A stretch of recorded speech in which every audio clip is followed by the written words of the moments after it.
Hey, my name is Brianna and I am a fashion stylist. Welcome to my channel. Here we'll be discussing all things related to fashion styling, personal styling, mindset shifts, so that you can have the confidence in order to start your styling business and get booked. Today's topic is about the 5 secrets that people do not talk about when it comes to fashion styling or personal styling. The number 1 secret: should you be interning and assisting? Honestly, you don't have to intern and assist. And a lot of people don't talk about that. When you're Google searching, I know all you see is, yes, you have to intern and assist. But the key that's missing is it depends on the type of stylist you actually want to be. Now, fashion styling, when you're working editorial, you're working on a music video, you're working with a celebrity, it's good to intern and assist. The reason is you don't really have those connections or relationships in the industry, and that is a great way to get your foot in the door.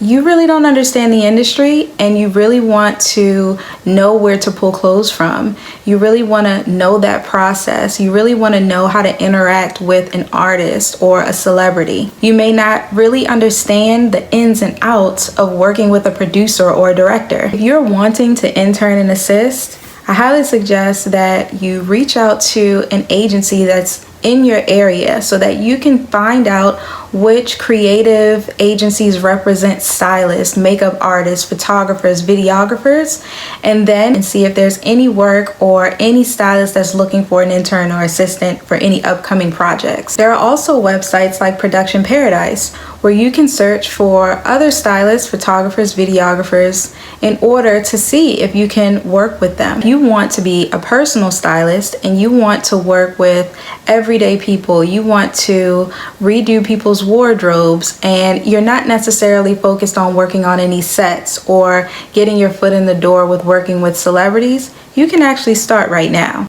The key is, as a personal stylist, you definitely just need to know who your perfect client is, and you have to start creating your brand around that. So that leads me to my number 2 secret, and that is knowing the type of stylist you want to be. Now, what does that mean? That means if you know that you want to be a bridal stylist, then you would want to start creating test shoots in order to start building your portfolio in order to attract that client. There are so many different types of styling jobs out there. A lot of people only think that it's celebrity styling or personal styling. However, you can work on commercial sets. You can work on TV shows. You can do prop styling. Like you can do bridal styling. You can do kids styling. You can be a pet stylist. There are so many different niches out there. And once you really realize that there are so many other opportunities, the less you'll feel, stressed about trying to work with that one person, and you'll realize there's so much opportunity out here. I remember I would be laying in bed like, I really can style a commercial.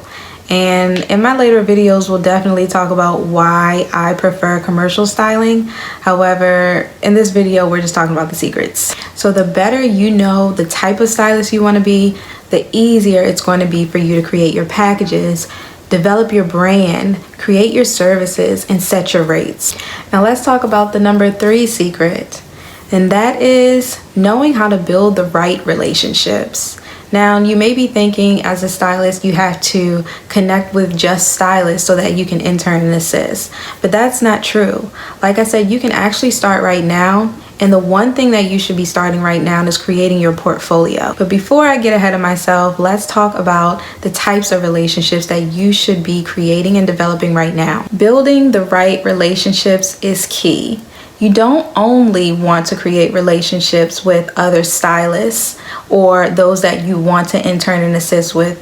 You really want to create a group of people who will be your tribe in order to build your portfolio. So let's dive into the number 4 secret, creating your portfolio. What you'll want to do is create a test shoot by connecting with local photographers, videographers, MUAs, models in order to put together that test shoot. Like going to different websites like Production Paradise, Model Mayhem, which is an old one but a great one, or Caviar, where you can start connecting with up-and-coming people who are also trying to build their portfolio. Because you've started creating those right relationships, you started building your own tribe.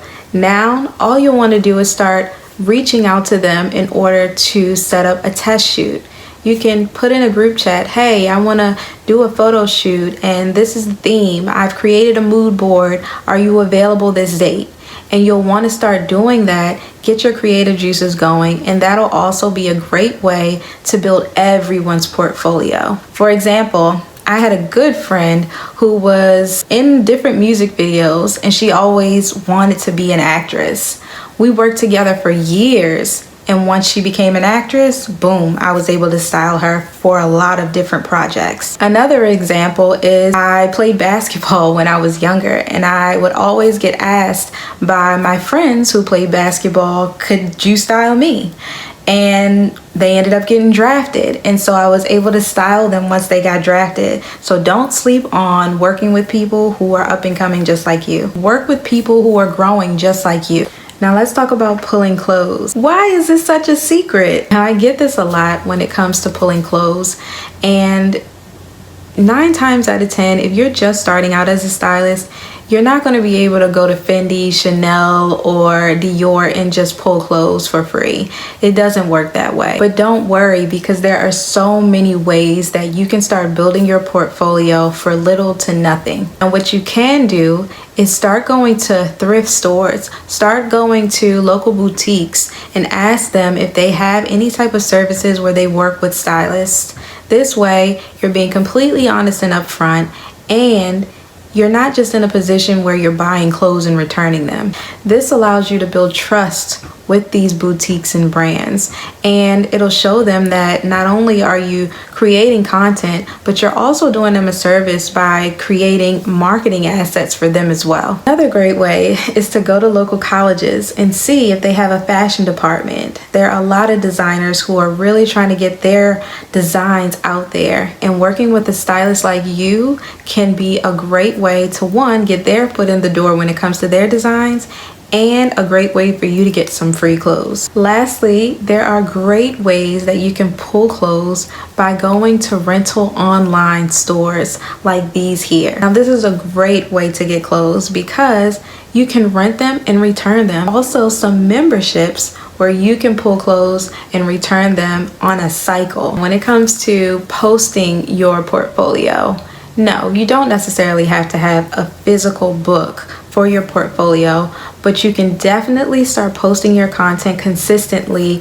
on your social media platforms, or even create a website where you can upload your photos into a portfolio type of feel. Now let's dive into the number 5 secret, which is building your brand, because that is the most important thing that you should be focused on when it comes to being a stylist. So think about it. When people come to your Instagram account or your TikTok account, do they know that you're a stylist? Or are you just posting, photos of yourself all day? Can they actually see the value that you have to offer them as a stylist? Instagram in particular, a great way to start driving some traffic to you is in the title of your name. Make sure you also have that you're a stylist. It's great for SEO. So for example, if I were to hashtag fashion stylist, my name would come up because I also have fashion stylist next to my name. You want to start keeping those type of things in mind, because Instagram has a way of being able to pick up exactly who you are, what your content is about, and push it to those people who are also interested in it. After your name, you definitely want to put the type of clients that you want to work with. It should say, I help this type of client. For example, I help new moms feel confident about themselves through their wardrobe. I help brides walk down the aisle with grace as a stylist. You need to say exactly who you're helping. After your services, you definitely want to have a place so that people can reach out to you and contact you. Now this can be in your bio. Maybe you have your email there, or you can have a link in your bio that directs them to a portfolio or to a questionnaire where they can fill out their information in order to get in contact with you and book your services. So in this video, we talked about 5 different secrets. Now the one secret was, do you have to intern and assist? The answer is, it depends on the type of stylist you want to be. However, it is not always necessary to intern and assist. We also talked about the 4 B's, and those 4 B's are: 1, decide the type of stylist you want to be. You also need to start building the right relationships, and you want to start creating a digital book so that you can start putting your portfolio together in order to build your brand. Your brand is the most important thing because it will allow you to start attracting the right clients to you. If you found this helpful, make sure you tap that button and subscribe, because we will be talking about all things fashion styling, personal styling, branding, and marketing so that you can start your styling business and get booked.